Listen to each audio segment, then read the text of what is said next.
오늘 우리에게 주신 하나님의 말씀은 신약성경 누가복음 10장 29절에서 37절까지의 말씀이 되겠습니다.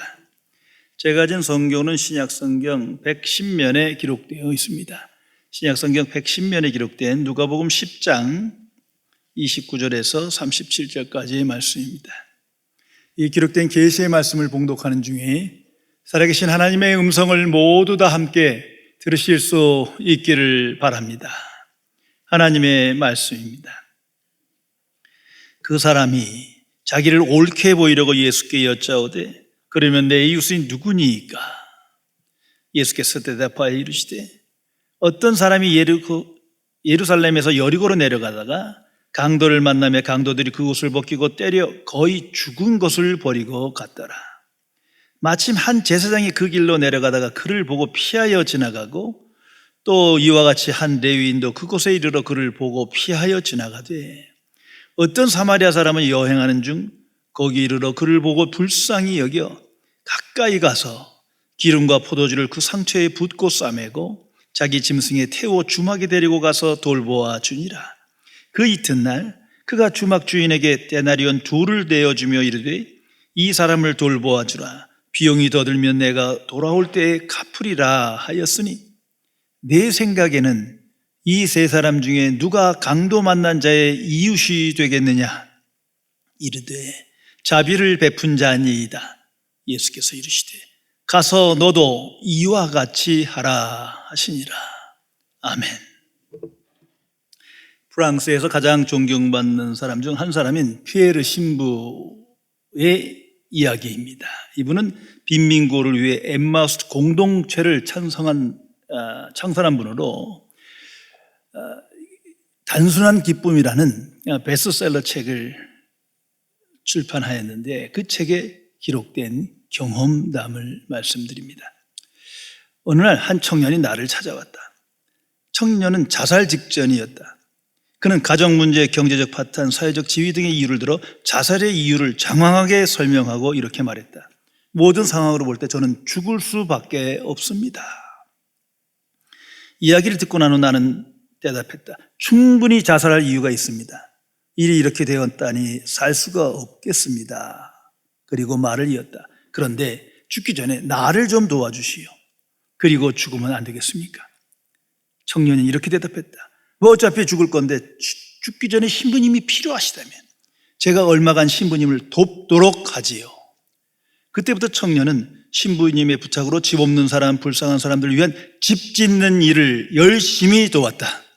그리고 얼마 후 청년은 나에게 이렇게 고백하며 감사를 전했다.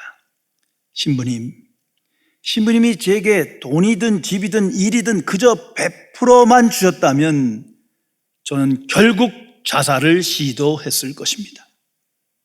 저에게 필요했던 것은 살아갈 방편이 아니라 살아야 할 이유였습니다. 깊이 생각해 보시기 바랍니다. 하나님께서 인류의 행복을 위하여 위대한 계명, 거룩한 율법을 선물로 주셨습니다. 내 이웃을 내 몸과 같이 사랑하라 말씀하셨습니다. 예수님도 새 계명을 주신다 하며 말씀하십니다. 서로 사랑하라. 내가 너희를 사랑한 것처럼 너희도 서로 사랑하라. 성도 여러분, 이 계명의 목적은 우리에게 큰 부담을 주고 짐을 주고 우리를 괴롭히기 위한 것이 아니라 이 계명의 목적은 나를 위하여, 인류를 위하여 하나님께서 복의 선언을 하신 겁니다. 이 계명을 지킴으로 삶의 의미를 확대하고 가치 있는 인생을 살고 복 있는 삶을 살게 하려고 주신 선물입니다. 그러나 인류가 이 말씀을 버렸습니다. 하나님의 말씀을 경외하지 않습니다.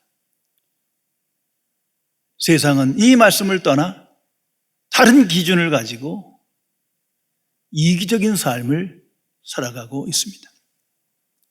원래 현대인의 가장 두드러진 특징은 먼저는 하나님을 경외하지 않는다는 거예요. 점점 과학기술 문명이 발달할수록 하나님을 잊고 살고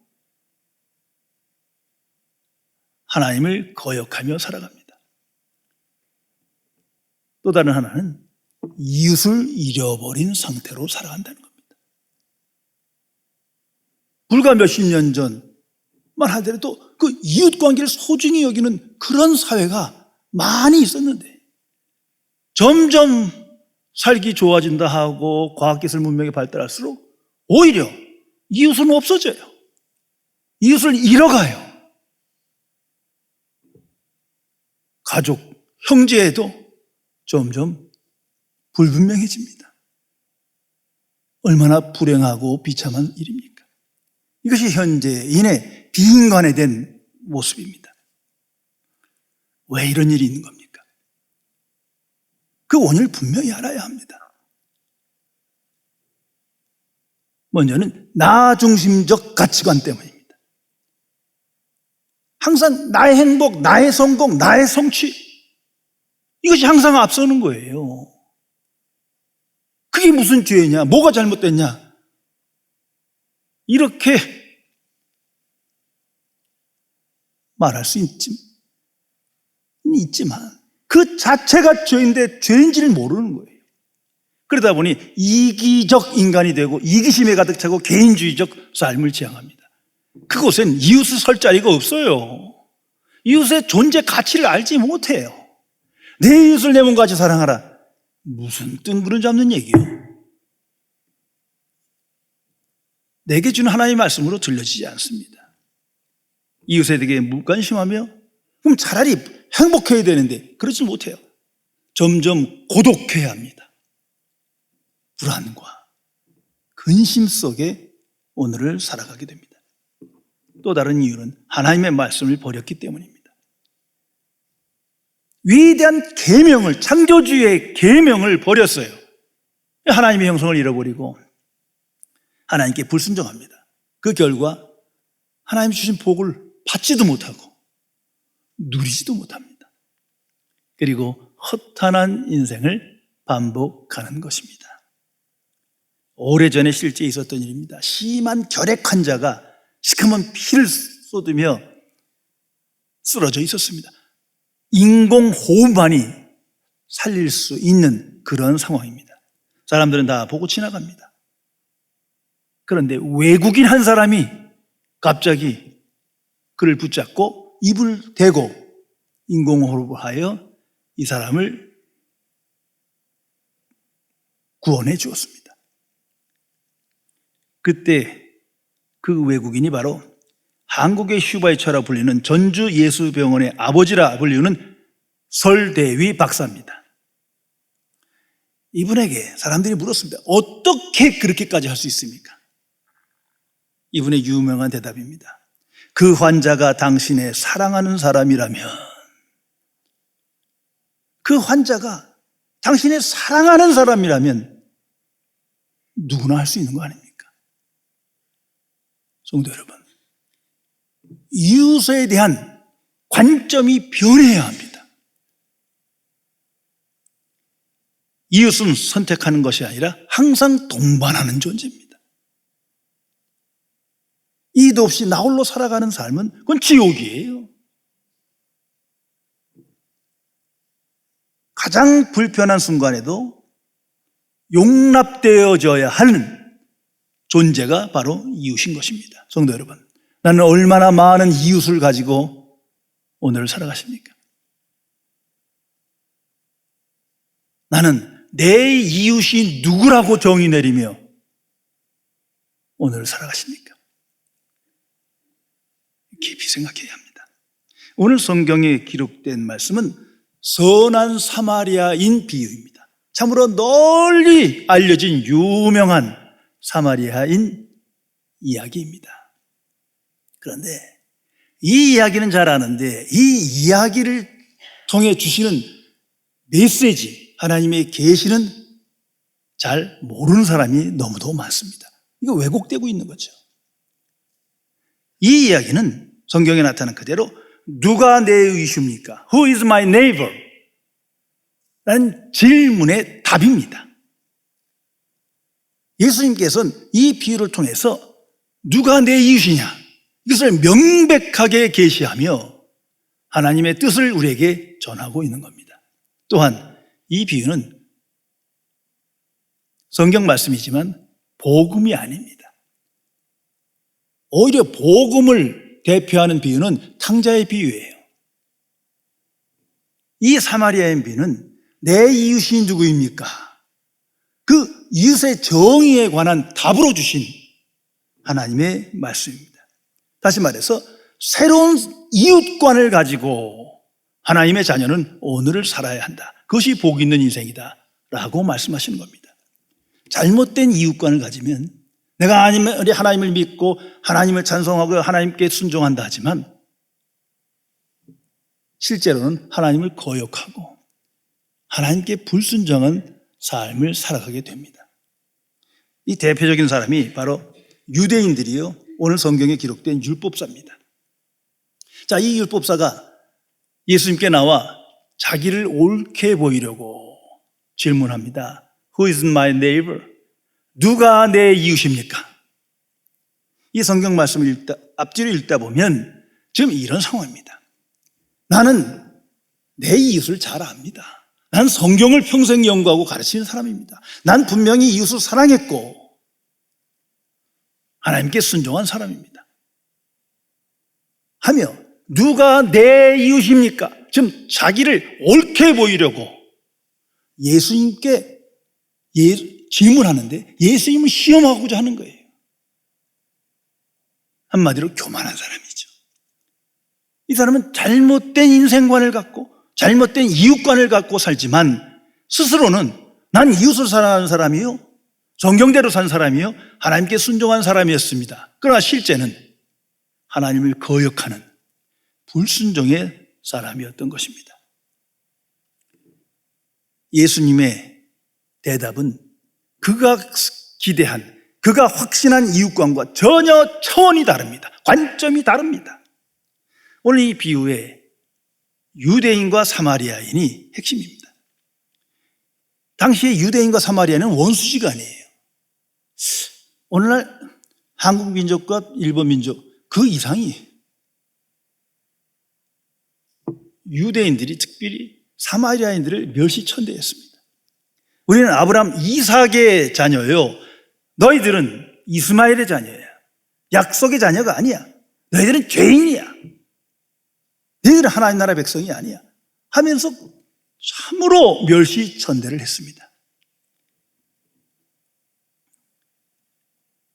이러한 원수지간의 관계인데 오늘 예수님이 말씀하시는 핵심은 멸시천대받는 사마리아인이 이 이야기는 유대인 안에서 이루어진 거예요. 그런 거로 멸시천대하는 강도받은 유대인을 도와줬다는 거예요.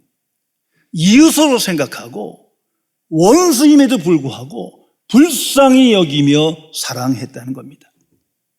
이건 유대인에게나 당시 이 종교 지도자들에게는 충격적인 겁니다.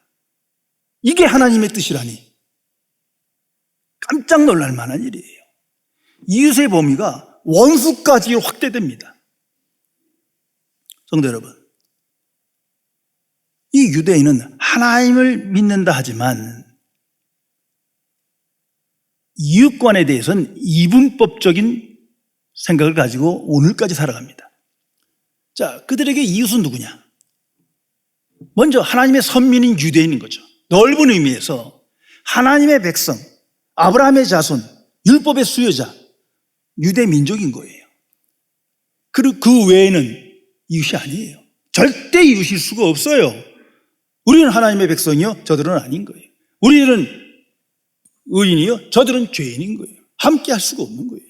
그러니까 이웃이냐 아니냐, 이웃이냐 적이냐, 이분법이에요.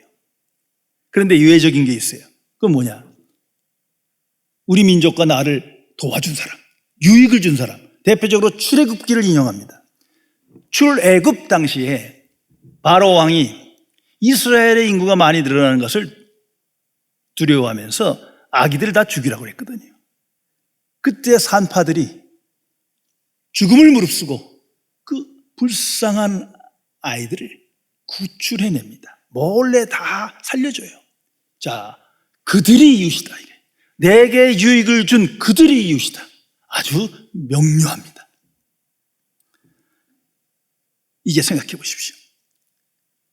나는 어떤 이웃관을 가지고 살아갑니까? 도대체 이웃의 정의가 무엇입니까? 우리 항상 이웃과 함께 살아가는데 나는 어떤 이웃관을 가지고 살아갑니까? 한마디로 말씀드리면 이 세상에서는 한 가지 기준뿐입니다. 내가 기준이에요. 내가 정하는 거예요. 이 사람은 이웃, 이 사람은 이웃 아니야. 내게 해를 끼치고 불이익 주면 때로는 적이요. 그 심각성이 크면 원수요. 내가 정하는 거예요. 모두가 세상에서 내가 기준이에요. 그래서 끼리끼리 이웃관계를 맺으며 자기는 좋은 이웃관계를 갖고 있다. 이렇게 스스로 착각하며 살아가게 됩니다. 마치 유대인과 같아요. 우리 민족이 하나님의 백성만이 우리 이웃이야. 나가서는 실제로는 내게 유익을 준 사람만이 내 이웃이다. 그러니 제사장과 레위인, 강도 만난 이 사람 내게 유익도 주지 못하고 이 일을 했다가 내가 불이익을 당할 수도 있고 내가 지금 중요한 일을 하러 가니까 그냥 이웃이 될 수가 없는 거예요. 그냥 자연스럽게 그냥 지나가게 됩니다. 그러나 예수님의 답은 이건 차원이 달라요. 네가 정한 기준이 아니야. 새로운 관점을 던집니다. 나 중심에서 타인 중심으로, 나 중심에서 하나님 중심으로 생각하라. 여기에 새로운 이웃관이 있다. 말씀하시는 겁니다. 거듭남이란 이런 겁니다. 하나님의 복음 알고 하나님의 은혜와 사랑을 접하고 보니까 모든 것이 깨어지는 거예요. 내 기준이, 세상적 기준이, 전통, 관습, 제도가 다 깨어지고 새로운 기준으로 생각하며 변화된 삶을 살아가게 됩니다. 한 인류학자가 아프리카의 어느 부족을 방문했습니다. 아이들에게 놀이 하나를 제안합니다. 그 지역에서는 구할 수 없는 딸기를 한 바구니 만들어 놓고 저기 나무 앞에다 갖다 놓습니다. 그리고 아이들한테 말합니다. 누구든지 먼저 달려가서 빨리 그 바구니를 잡는 자에게 그 딸기를 다 줄게. 애들이 이 이야기를 알아들었어요. 그런데 달려갈 때 다 손잡고 달려가는 거예요. 그리고 딸기 바구니를 앞에 놓고 딸기를 먹으며 스스로 즐거워합니다. 그러니까 이 인류학자 생각에는 도저히 애들이 이해가 안 가. 그래서 물었습니다. 제일 먼저 잡는 사람에게 딸기를 모두 주겠다고 했는데 왜 다 같이 손잡고 뛰었느냐? 아이들은 누구 먼저라 할 것도 없이 우분토라는 그들의 언어를 말합니다. 그리고 한 아이가 이렇게 덧붙였답니다. 다른 사람들이 먹지 못해 슬픈데 어떻게 나만 먹고 기분이 좋겠습니까? 우분투라는 말은 함께 있기에 내가 있다 라는 의미의 언어입니다. 깊이 생각해 보십시오. 오늘 이 본문 비유에서 보면 사마리아에는 강도 만난 사람을 성경은 기록합니다. 불쌍히 여겼다. 딱 한마디입니다. 아주 심플만데 불쌍히 여겼다. 긍휼히 여겼다. 그래서 선행을 베풀었다는 거예요. 그 강도 만난 사람을 보고 이게 내 이웃이냐 아니냐, 내 민족이냐 아니냐, 이게 내가 유익을 줄 사람이냐 아니냐, 불이익을 줄 사람이냐 아니냐, 나가 좌파냐 우파냐 따지지 않았다는 거예요. 오직 불쌍히 여긴다. 그래서 선행을 베풀었다. 레위나 제사장은 복잡해요. 그 중에 불쌍히 여기는 마음도 있겠죠. 그러나 그것이 우선이 아니었던 거예요. 그런 거로 예수님이 이 사건을 통해서 우리에게 주는 이웃과는 먼저 타인 중심에서 생각해라. 타인의 관점에서 사건을 봐라. 그 사람 입장에서 이 상황을 이해해라. 그리고 사랑을 베풀라 하는 것입니다. 사랑이 먼저다. 불쌍한 사람을 불쌍히 여기는 게 마땅하지 않느냐. 그 사람 입장에서 오면 위기에 처한 그 사람 입장에서 그건 불쌍한 거 아니냐. 그 상황이든 먼저 사랑을 베풀라. 이것이 예수님의 가르침입니다. 사랑하는 대상이 이웃인 거예요. 원수까지도 내가 사랑하면, 내가 불쌍히 여겨 사랑하면 그가 내 이웃인 거예요. 완전히 새로운 차원의 이웃관을 말씀하십니다. 이것이 그리스도인의 삶이요 이 땅에서의 하나님 나라의 이웃관입니다. 다시 말해서 이웃을 기다리는 것이 아니고, 누가 내 이웃 되기를 기다리는 것이 아니고, 또한 이웃을 내가 요 사람 이웃 아니야, 내가 선별하는 것이 아니고 이웃을 만들면서 살라는 것입니다. 얼마나 놀라운 선포입니까? 그런데 이런 새로운 이웃관계, 새로운 이웃관계의 삶을 위해서 꼭 있어야 할 것이 고난과 고통입니다. 자, 오늘 이 본문 상황에서 보면 고난과 고통을 당한 이 사람이 없었다면 유대인과 사마리아인은 절대 화해하지도 않고 대화하지도 않고 사랑을 베풀지 않습니다. 이거 원수지가 아니에요. 그런데 고통이, 고난이 그 원수지간의 관계를, 이웃관계를 깨트렸다는 겁니다. 죄송하지만 오늘 이야기를 한번 생각해 보세요. 이 한국과 일본, 세계 사람 잘 이해 못하죠.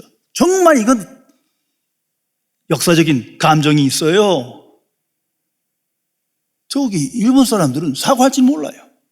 국민이 그렇다는 게 아니라 지도자들이 나빠요. 특히 이 아베라는 사람 얼마나 교만합니까? 그런데 코로나가 인해서 국민이 고통을 받으니까 한국에게 그 의료 치료에 대한 도움을 청하잖아요. 이 코로나라는 질병 없으면 절대 이런 일이 없습니다. 또한 우리나라도 도와주는 것이 마땅하다고 생각하고 도우려 합니다. 이 코로나가 없으면 이런 최소한의 이웃관계도 되질 않아요. 좀 더 얘기해 볼까요? 대통령이나 정치 지도자는 뭡니까? 국민을 위한 대통령이에요. 정치 지도인이에요. 그러나 이런 사건이 없으면 끼리끼리 놀아요.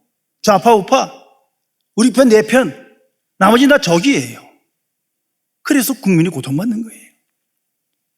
아무 개념 없어. 왜? 잘못된 이웃관을 갖고 있기 때문에. 그러나 온 국민이 코로나로 고통받으니 이제야 비로소 온 국민의 대통령, 온 국민의 지도자가 되는 것 같아요. 고통이 있을 동안입니다. 여기서 새로운 이웃관을 깨닫지 못한다면 이건 원점으로 돌아가는 거죠. 그리고 이 성경에 보면 이 선한 사마리아인의 이름이 없습니다. 이 사건은 꾸며낸 얘기가 아니라 실제 있었던 사건을 예수님께서 말씀하시는 거예요. 아니면 그 자리에서 유대인에게 맞아 죽는 상황이에요. 사마리아인을 높였으니까. 근데 이게 실제 상황이기 때문에 들을 수밖에 없는 거거든요. 그러면 그 이름 하나, 뭐 고넬료라든지 뭐 이런 이름처럼 이름 기록할 만한데 이 사람의 이름이 없어요. 단지 긍휼을 베풀고 사랑의 선행을 행했다 이겁니다. 다시 말해서 이웃 만들기에는, 새로운 이웃관계를 갖는 데는 오직 익명적 사랑뿐이라는 것을 알려줍니다. 선행에도 마찬가지입니다. 우리가 조그만 선행을 행하더라도요, 자꾸 이걸 드러내지고 뭐 드러나는 사건이 되면요, 꼭 거기서 오해가 있고 누군가 상처받았다 그러고 또 그 상처가 내게 오기도 해요. 그래서 예수님께서 말씀하지 않습니까? 오른손이 하는 걸 왼손이 모르게 하라. 그런데 이것을 드러내는 순간 하나님의 보상이 사라지는 겁니다. 더 중요한 건 이겁니다. 이 사마리아인은 어떤 대가도 보상도 바라지 아니하고 이 일을 행했다는 거예요. 단지 불쌍히 여겼다는 겁니다. 조건 없는 사랑을 베풀입니다. 그 사랑 속에서 새로운 이웃이 나타나는 거예요. 성도 여러분, 이 사랑의 극치가 십자가 사건입니다. 십자가의 복음을 다시 한번 생각해 보세요. 하나님이 보시기에 모든 인류가 죄인이요, 하나님의 진노 아래 있고 하나님의 심판 아래 있어요. 그런데 이 사실조차도 몰라요. 하나님을 경외하지 못해요. 말씀을 순종하지 않아요. 하나님 앞에 죄인 되었을 때, 원수 되었을 때라고 성경은 기록하고 있습니다. 그런데 하나님이 단지 불쌍히 여기신 거예요. 그 처한 상황을 불쌍히 여기십니다. 왜? 하나님은 사랑이시기 때문에. 그래서 은혜와 사랑을 베푸십니다. 그것이 십자가라는 사건이에요. 그래서 십자가의 복음 안에서 믿는 자는 모든 원수 관계가 깨어집니다. 적대적 관계가 깨어집니다. 모든 불화가 깨어집니다. 모든 벽이 사라집니다. 오직 십자가의 은혜와 사랑 안에서만 믿는 자에게 그렇다는 것입니다. 소설 빙점을 쓴 일본의 여류 작가 미우라 아야코의 유명한 일화를 전해드리겠습니다. 이분은 소설 쓰기 전에 잘 되는, 장사가 잘 되는 그 상점을 하고 있었습니다. 근데 어느 날 남편이 퇴근하여 집에 돌아와 말합니다. 여보, 우리 가게가 너무 잘 되는데 이렇게 잘 되면 이웃 가게들이 문을 닫으면 하나님의 사랑에 어긋나는 생활 아니요. 이 간단한 이야기가 이 아야코 여사의 마음에 찔림으로 왔어요. 그래서 그 주간부터 일주일에 한 이틀씩 문을 닫았답니다. 그리고 상품도 적게 갖다 놓고, 그 사람이 올 때마다 저 집으로 가세요, 저 집으로 가세요. 거기 가면 그 물건이 있습니다. 그리고 이 남는 시간이 생기니까 그때 틈틈이 소설을 씁니다. 그리고 그 소설이 당첨이 돼요. 더 큰 상금을 받아. 자기가 생각하지 않았던 많은 명예와 영향력을 가진 인물이 됩니다. 그 소설이 빙점이에요. 그래서 그 아야코는 이렇게 고백합니다. 나는 하루하루를 하나님과 남을 위해 살고 싶다. 영원히 살고 싶은 것은 물론이지만 언제 어떻게 하나님의 부르심을 받더라도 기꺼이 죽음을 맞이할 수 있었으면 좋겠다. 성도 여러분, 하나님의 은혜와 사랑은 믿는 자에게는 항상 역사하여 그 사람을 긍휼의 사람으로, 사랑의 사람으로 변화시킵니다. 예수 그리스도 안에서 오직 믿음으로 살아가는 사람은 하나님의 은혜가 강권하여 그 은혜를 베풀며 하나님의 사랑을 나타내는 사람으로 살도록 역사하신다는 사실을 기억해야 할 것입니다. 그래서 그리스도는 항상 복음의 증인으로 살아가야 마땅한 겁니다. 오직 복음의 증인으로 살아갈 때만 내 안에 벽이 깨집니다. 내 안에 잘못된 세계관이 깨어지는 거예요. 잘못된 이웃관이 깨어집니다. 내 스스로 깰 수가 없어요. 그리고 오직 복음적 생각으로 살아갈 때만 하나님의 은혜와 사랑이 충만히 깨달아지고 체험됩니다. 그때 비로소 우리는 긍휼히 여기는 사람으로, 불쌍히 여기는 마음으로 새로운 이웃을 만들어가며 오늘을 살아가게 됩니다. 이것이 성령의 역사입니다. 이 땅에서 천국 백성은 영생의 삶을 살아갑니다. 그들은 이웃을 찾아 헤매는 것이 아니라, 이웃이 내게 다가오기를 기대하며 살아가는 것이 아니라 이웃을 만들어가며 새로운 이웃관을 가지고 하나님께 영광 돌리는 삶을 살아갑니다. 내가 먼저 이웃 되기를 힘쓰며 감사하며 기쁨으로 살아갑니다. 그 삶 속에서 행복이 있고 의미가 충만하며 감사가 있습니다. 얼마나 놀라운 삶의 변화입니까? 이 사마리아인 비유를 말씀하시고 율법사에게 묻습니다. 네가 질문하였느니 대답하라. 누가 강도 만난 사람의 이웃이겠느냐? 그는 대답할 수밖에 없습니다. 자비를 베푼 자니이다. 주께서 말씀하십니다. 가서 너도 이와 같이 하라. 우리에게 주시는 하나님의 말씀입니다. 가서 너도 이와 같이 하라. 기도하시겠습니다. 전지전능하신 은혜 하나님, 미천하고 어리석은 죄인을 오직 주의 복음을 믿음으로 하나님의 자녀되게 하시어 하나님 나라의 진리와 하나님 나라의 관점으로 이 시대를 살아 새로운 이웃관을 가지고 새로운 이웃을 만들어가며 그 속에서 감사와 찬양으로 은혜 충만한 삶을 살게 해주심을 진심으로 감사드립니다. 그러나 부지불식간에 주의 복음을 잊어버렸고 또한 하나님의 뜻을 명백히 알면서도 내 이웃을 사랑하라 그 말씀에 불순종하여 또다시 삶의 의미를 잃어가며 작은 시련과 고통 속에 흔들리고 불안해하며 고독해하며 두려움 속에 살아가는 죄인을 불쌍히 여겨 주옵소서. 성령이시여 복음의 지혜와 능력으로 충만케 하시사 하나님의 은혜로 새로워져 새로운 세계관을 가지고 이웃관을 가지고 힘써 새로운 이웃을 만들어가며 하나님께 영광 돌리는 은혜 충만한 삶을 살도록 함께하여 주옵소서. 주 예수 그리스도의 이름으로 간절히 기도드려옵나이다. 아멘.